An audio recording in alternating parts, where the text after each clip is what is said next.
Well, if you look at the reality of the world in the year 2013, on many indicators, we are actually facing an economic and environmental and a social crisis. It is the crisis of sustainable development, but at its heart or at its center are economic decisions. And therefore, if we talk about a more sustainable world, if we talk about a more equitable world, then we have to start addressing ourselves to the core economic policies. The evolution of the concept and the narrative of the green economy was really arising out of the recognition that economic policy, environmental policy have to become one. It is only in this way that we can achieve the kinds of transitions that are necessary. It is a discussion that is now raging across the globe. We have many empirical examples where countries are making these transitions in certain sectors, in certain consumer groups. And our task, I think, in this era is to provide sustainable development with a more intelligent understanding of how environment, economic and social dimensions really do condition each other in terms of achieving development.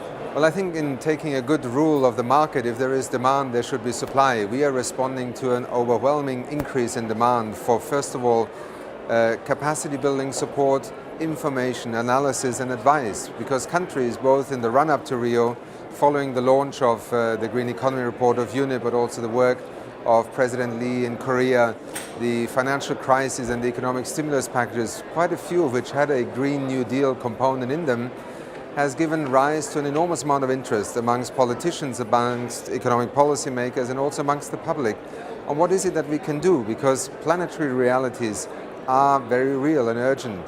We also have to recognize that here we are at the beginning of the 21st century. We are degrading the planet, we are running down our natural capital, we are facing unemployment rates that are really an indictment to our economy today, and yet the stock exchanges seem to be returning to normal.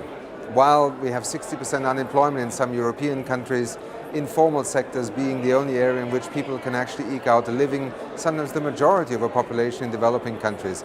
This is not an economic model that can be equated with a success story. The Green Growth Knowledge Platform was a response by those institutions that began to work on these issues already over the last few years, and particularly with the Rio Summit in 2012 in Brazil, calling for a response by international organizations to be available to countries, to provide analysis, advisory services, and also to help pilot policies and programs. So here we are, just close to a year after Rio, and we have a wonderful alliance of both core competencies, different approaches and different constituencies that we can service.